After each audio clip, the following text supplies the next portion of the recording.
You shouldn't try to make your team happy. You should try to make sure that they're engaged in the work that they're doing. There's going to be a lot of grumpiness as we try to figure it out, and that's okay. People that like to grow like to feel uncomfortable and at the edge of their limits. And so that's the piece too of like, they might not like you, but they'll respect you if you're managing them for engagement and not happiness.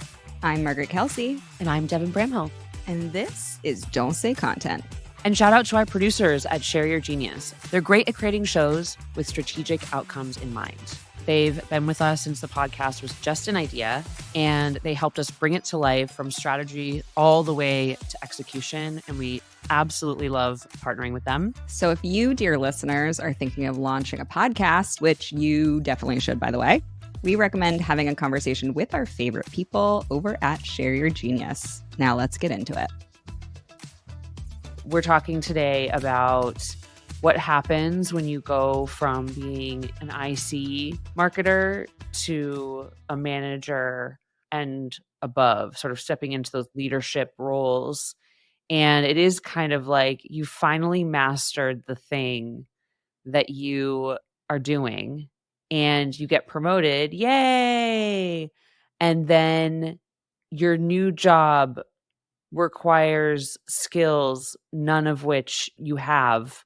Or that anyone's telling you that that's the stuff you should be doing. It's like an unknown. It's like a complete blind spot that feels big and scary and awful. Yes. And it's so funny how sometimes it takes a minute. I remember that from when I got into my first manager role.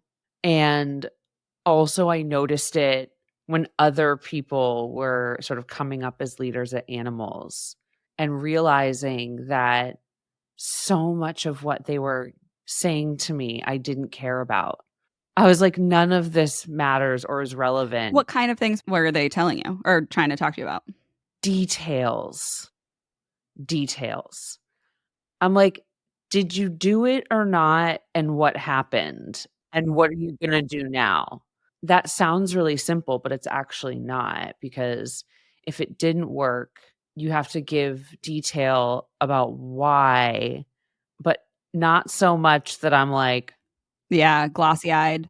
I did a LinkedIn post about this a couple weeks ago, and I hate saying it went viral, but it has 157,000 impressions and 116 comments. Like, this thing just took off. And I'm not bragging because none of my other shit does that. So this was a fluke. No, it was, to your point of why you're sharing that information, is it struck a chord. Yeah, it was a good topic. Okay, so the post that I wrote, and this was one of those ones that's so funny that I just I sat down and wrote it and posted it within 30 seconds and didn't think about it. You know, it was one of those that you just kind of spin off because it's on the top of your mind. And so the post is, no one taught me or even explained to me the new skill set I needed when I became a head of marketing or VP of marketing. All of a sudden, the majority of my work wasn't marketing itself, not the external stuff. The majority of my work was executive alignment around priorities and budget of marketing. And to do so in a group of people and an exec team, for the most part, didn't have a marketing background. My daily to-dos changed and it was painful. It felt like I was doing work that didn't matter because it wasn't seen externally. And so I said, if you're knee deep in that type of work as a new head of marketing right now, just know that you are, in fact, working on the right stuff. That fuzzy, you need to be more strategic message that we so often get is hinting at exactly this. Spend your time getting your exec team bought into your vision, and the rest of the year will be easier for you. Do you want to give an example from where you learned this too? Like where this manifested for you early on? It was exactly at OpenView when I first started. OpenView was the first time that I managed managers. So before at AppQs, I had a team, but we were pretty flat and I was the manager of that team. And so at OpenView, I finally started to manage people who were managing people and had that layer of distance between the actual IC work getting done. And all of that time on my calendar then was spent in conversations. We had committees there because it was a partnership. So different partners would sit on different committees based on their skill set and what they wanted to be responsible for at the firm. And all of my work ended up being in these committees, finding executive alignment, but partner level alignment for my initiatives and the work I was doing. And so it was really strange to have my calendar shift like that. And actually, the founder of the firm, Scott, had some calls with me, some mentor calls, where he was specifically said this to me, right? Like he was like, your work is changing and this is the work you do now. And it was permission for me to then focus there and try to get better at that skill set. And I think before he explicitly said that, I was feeling like I was doing not the right work or not being productive or not being impactful by spending all of my time doing stuff that wasn't seen externally. For me, I needed to hear it from somebody higher up that said, no, no, this is the right work to be doing. These are your priorities now, like this next level of work. And I'm so thankful that it was said to me in such clear language because it gave me permission to then also make sure that I was completely resourced. So all of the actual external work, the IC work, was off of my plate. It was giving me permission to resource the plan completely so I could be the strategic leader and the planner. As you took that information in and you were like, "Okay, great, I understand," and you started changing the way you managed your managers, did you notice any difference in your managers? Like, what did you notice with your team itself? Yeah, I mean, I had to give them more autonomy. You have to give more autonomy in order to do this correctly because you just need to be out of the weeds. And to the point that you were saying before about the conversations you were having on animals, where you're like, that's too much detail. It really was that forcing function to say, you own this program now, right? Like, I'm telling you to focus this program in this area to have this results, and you can feed me up information on how it's going. I need you to own it and feel so much responsibility over the success of this thing that you're going to be problem solving in the daily and weekly and keep me out of the minutia of the problem solving. Yeah. The more detail, unnecessary detail that people share, the more, at least for me, I got worried they didn't know what to focus on. When you say too much as the receiver of that from someone in a manager or director level, any manager or above, you're like, "Oh, no." Yeah. And it's a problem because I think when you're so close to the issue, you want to be able to explain the nuance that's happening. But like leaders don't necessarily need the nuance. They need the is it working? Is it not? Do you feel confident in it? Do you not? Like, I don't need the, well, I feel 95% confident, but the 5% that might be a blah, like, no, just like, yeah, I feel confident. Right. It's hard to really know that until you've led a big enough team, or you're at the right level of altitude as a leader, because I was that person. I'm sure I drove every single manager of mine absolutely bonkers. Yeah. Shout out to all my former managers.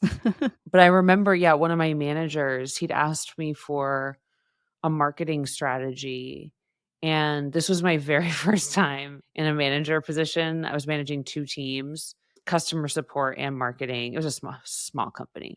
And I put together a plan that I thought was a strategy. And I remember him saying to me, "Okay, like this is a good plan, but what's your strategy?" And a strategy would have included where I was deploying resources, and I just wasn't thinking at that level. Like the things that you see that the business might need that you are specifically punting on for later on in the year or later on in the life cycle, right? I think a strategy needs to include like, hey, I understand all of these business needs. I've identified this one as the biggest priority. Like I think it was Omniscient that when I heard them do a pitch one time, they described strategy as executive alignment around priorities. It was like documentation to align at executive level around priorities. That is a great definition of strategy. Listing out the priorities, deciding on the thing we're focusing on in the near term at an executive level, and that confidence then is your strategy. But that's a lot of work. That's the piece of this that I was trying to get to in this post is to do that is work on your calendar, and it's different type of work than manager meetings or IC work. It's deep thinking documentation around what you're seeing, what you're proposing as the priorities, how you're going to resource it, where you're going to deploy certain things. That is a lot of work with a capital W. Yeah, but to be honest, if you know you have that work to do, try prioritizing that.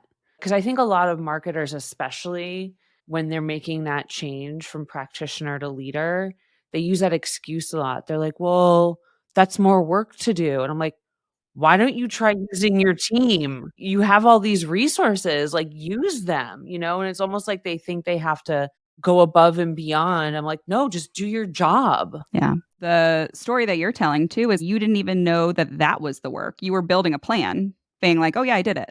It's like, "No, no, there's other work." I was frustrated for sure. I was like, "This is a strategy." And I had a good boss. David Zaker was awesome, and so he helped me understand it a little bit better. I like that you didn't do a blanket apology to your bosses. I did just a blanket apology to all my bosses. No, well, they were a pain in the ass too. Look, it's work, if we have to apologize to each other all the time, we're never gonna get anything done, so It's good to just start every meeting with your go-to apology. "I'm sorry for who I am as a person." yeah, deal with it, you hired me. The other thing I wanted to bring up, and I think that this is useful, and I was sharing this with a CEO that I work with the other day, and I finally figured out what the name of it was. I had screenshotted a rubric about efficacy and managing up, and I always had it in the back of my mind, and I, like, couldn't ever find it, so I went and did a deep dive and found that the name of it is actually task relevant maturity, and the idea is that with a low task relevant maturity, you're instructing on details, right? Like when you're going to do this, how you're going to do this, why you're going to do this. It's very like task oriented. With medium, you're objectives oriented, you're monitoring, supporting, and coaching.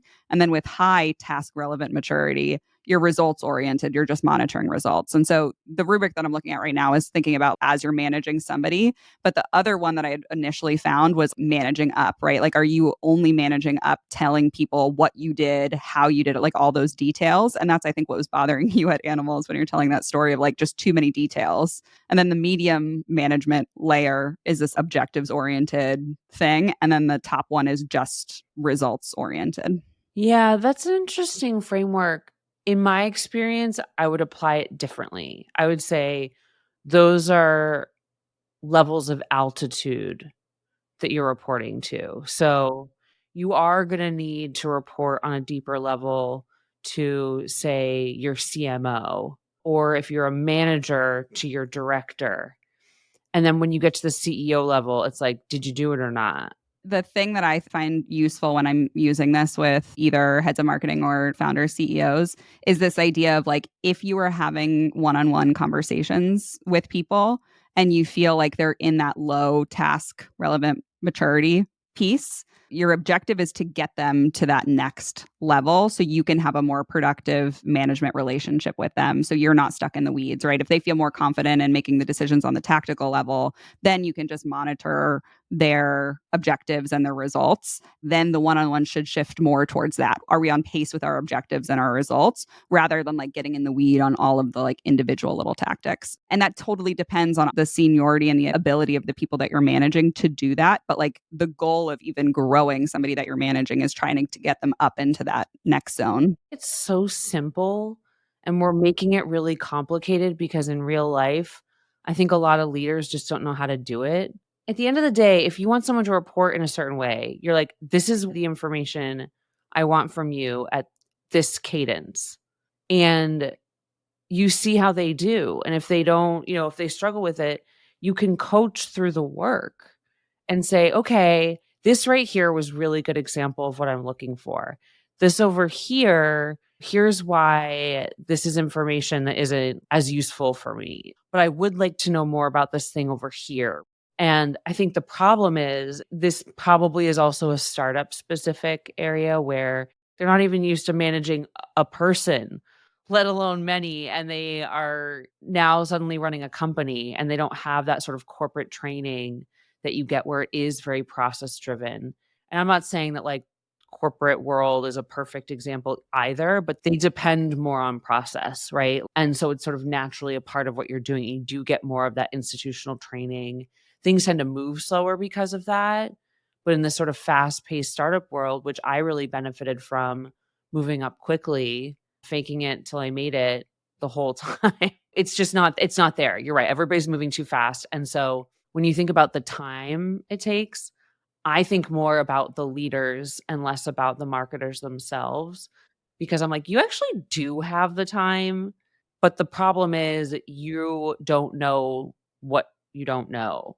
Yeah. And I think having the language Just the language of like that would be a useful thing for you to think about as either you're managing up, which one you're stuck in, or as you're managing somebody to just identify like that might be the issue why you're so frustrated coming out of one-on-one calls. Or you have a boss between you and the CMO, the CEO who isn't letting you do that work, is keeping you from it. And I think that's just as common.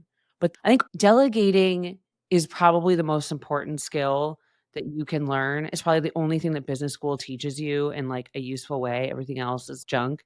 But it's a really that and speaking to leadership, getting that executive alignment, I think are the two hardest things.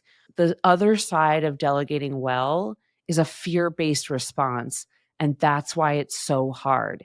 Assigning something to someone else involves trusting them, oftentimes before you know you can, and that's really hard to do. And I think there's the ego that's involved too of like, if I don't touch this, do I still get the win if it works? So that's a mindset shift I think that has to happen too is this feeling of ownership over I put the pieces in place. I maybe hired that person or I coached that person and I set them off in the right direction. And even if I don't touch that project at all, I don't get in the middle of it and I don't copy edit and I don't sit in the meetings of the status updates and all that stuff, if that thing wins, fails, or succeeds, I still have the ownership over it. And I can feel good if it succeeds. And then I have to take responsibility. Or to your point about the fear based thing, like if it doesn't work, I have to take the responsibility over the fact that it didn't work. But also, if it succeeds, you get a less of the glory if it works because you feel like you weren't involved and you get to cheer on that team on the all hands call, but you know that people know that you weren't involved with it in some degree. Yeah, which is crazy because, like, you get more points by having your team do well than when you jump all over things. And you wanna know the other bad thing about when you don't delegate enough, or you delegate and then you take it over at the end and change it to your standards because those are the right ones, and you win, it gives you false information because you don't know that maybe something different would have won. All right. Nick Zecketz, who is CEO of Air Traffic Control, said, I think part of the tug here is that the external stuff is a lot of fun. Pushing amazing things into the market is where we find so much joy and satisfaction. It's critical transition to find joy at the helm of the team's success and alignment in hiring. It's the manager's dilemma. Everyone starts off as an IC, and the top ICs generally migrate up the ladder. We've known this for ages that a lot of the actual work of managers is very different, but where job satisfaction comes from really has to shift too. And I don't think that's talked about enough. That's huge, right? Yeah, you think going into it that leading a team of creatives is gonna be fun, and I had a blast doing it at Help Scout. I had a blast. I was a director, it's a smaller company, so, I think it was 50 people at the time. I did have a more hands-on experience. I was editing their work, I was working with the designers, but it's hard because as creatives, you just don't know that the work is gonna be so different, and all of a sudden you're there and you're like, "Why am I miserable?" Like, I discovered that I really liked leading people. I liked solving problems at a higher altitude, but it took a while. I had to mourn. You have to mourn the loss of doing the fun, externally visible, like championed on the all hands call stuff. Yeah. Working with a team at Cisco, like a director at Cisco is you're hardly touching the work. You're spending all of your time in these executive alignment meetings.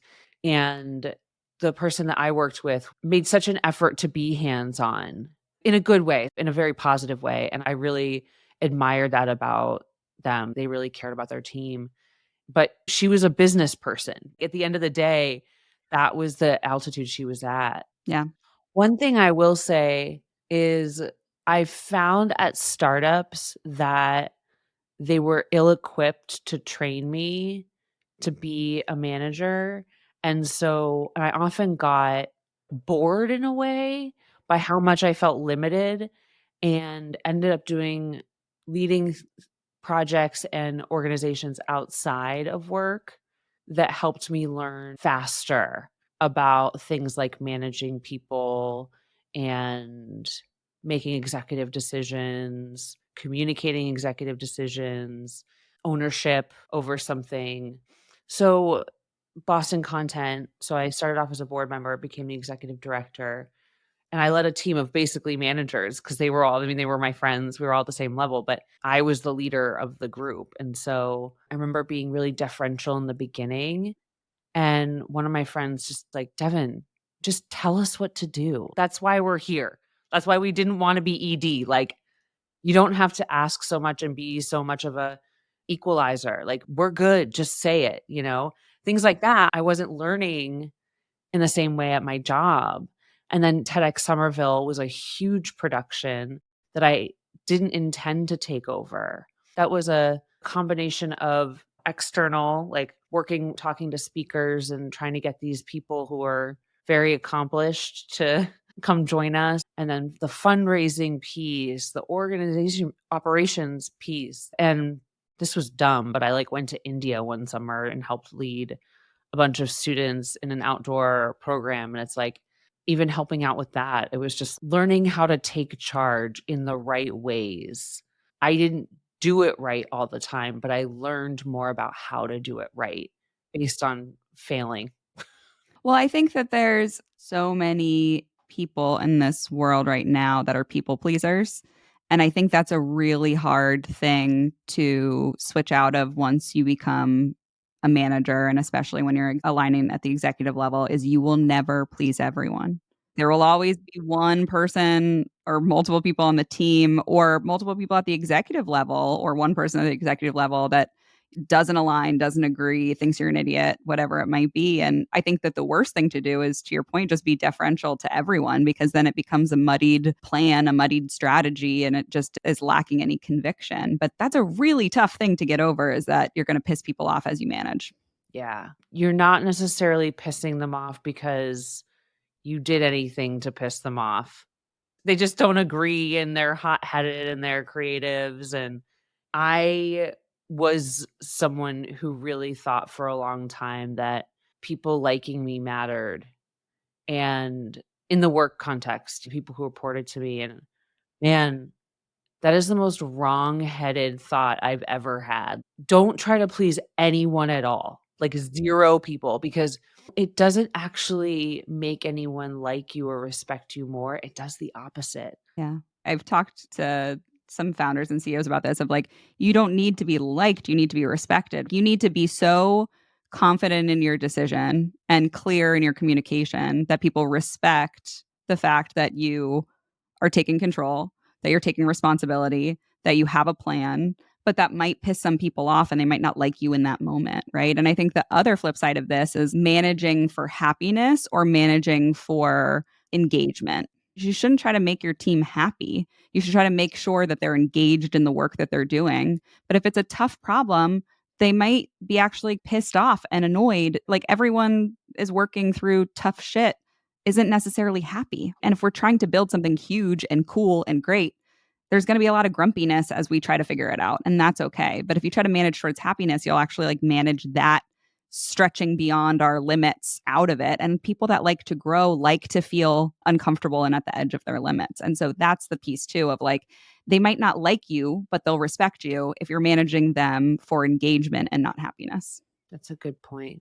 Learning and growing makes me cranky. I'm like, "Ugh, like, this is terrible." Well, on a personal conversation that we had, we were talking about how that's something that is underutilized is the idea of praising the stuff you want to see more of. And I think it works in a managing and business context too, outside of relationships, which is when you see something that you want to see more of, being very, very vocal about the fact that you're happy to see that good behavior and people will just lean into that. And I think that it's something that we forget a lot of times. And even as I'm parenting an almost 4-year-old, it's the same lesson of like, even if he's not doing a good job of eating his breakfast, if I'm like, hey, I've seen you have a couple bites of that breakfast, you're doing a great job, he'll be like all in on trying harder to do the good thing. And I think we miss that a lot. Ugh, I missed it a lot. Like, Sunit was a good example of someone who's really good at using praise and pointing out the good stuff, and I was never more motivated than when I worked for him. And then the other layer to it is how do we talk to ourselves? I think in our own brain, I know in my brain, I'm always like, well, you didn't do that and you got to do this and blah, blah, blah.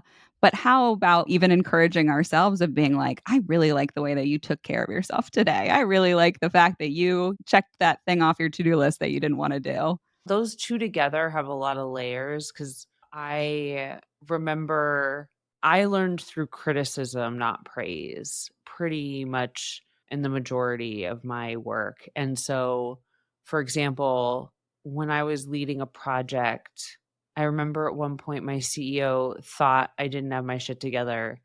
Even though I had put together an entire presentation, I was project managing it and it was fine, and he got frustrated and he pulled me into a room and he said, "Devin, this clearly isn't your strength. I'm going to take this over for you and manage it. You shouldn't have to deal with this." And I was like, "Okay." Like, it was a very belittling conversation.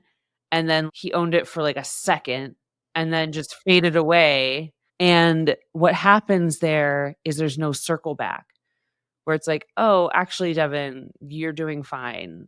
I suck." And like handing it back and saying, "I trust you to manage this." And so to have that type of confidence in yourself when you don't have external support and you're young and you're new at this job, it's actually really hard to do. Like, it's hard to feel good about yourself. And that's why management really matters. You need that encouragement and even kind of like that pointed encouragement, like, "Oh, I love what you did over here." That is so much more powerful in my mind to include the positive reinforcement. Because the flip side of that is if you do give too much praise, people get lazy Well, I think people don't trust you if you praise too much. or they get lazy. I've seen it so many times. It's just like if they feel too much like you're happy with them, I think some of that respect goes away, interestingly, and at least from what I've seen, and it's like they kind of start to lighten up a little bit. And so that pointed praise of like, "I like this thing that you did," not like, "You're doing great," is really important. Well, I think a piece of this, and it's so funny, executive alignment came into successful managing, but it's all related because you need to successfully manage in order to have the room in your calendar to do the executive alignment. And I think those are why this is all wrapped together. But the piece of that, I think, is praising where they've gotten to and then giving them the next meaty challenge that they're not good at. And I think that balance of like, look how far you've come and here's your next gritty challenge is the best way to keep people in that optimum zone of like, I have confidence that I will be able to go do this next thing that I'm not great at yet, but I'm going to go work on this thing because I know that once I do it, I'm going to get that positive praise again about how great I am and how smart I am and all that kind of stuff. And it's like that moving the goalpost, but celebrating how far you've come is that nice balance. You said it, and what a good way to end the show. Learn how to manage in one easy step. Yeah, one simple hack to become the best manager ever. That will be our LinkedIn clickbait. Oh my goodness. Yeah. Okay, y'all, that's a wrap. Thank you, as always, for listening. We'll be back next week. And just remember, you're doing great. You're doing great. 30% of you are doing great. The rest, you got to get your shit together. Come on. You know which side you're on this week. You know. You know. See you next week. Bye. Bye. Have I ever told you my dream when I'm an old lady? To make earrings? No, I want to be one of those old ladies that shops like 90% of her wardrobe is from a museum gift shop. Oh my gosh. You know what I mean? That's going to be interesting. That's like my life. That's like peak life. Like if you see me walk around when I'm 75 and I've got like a silk scarf Yeah. and I've got like very funky jewelry that you can tell was in the museum gift shop, like art museum gift shop, like that's how you know that A I t-shirt with the hit. Mona Lisa. Yeah. Yeah, exactly.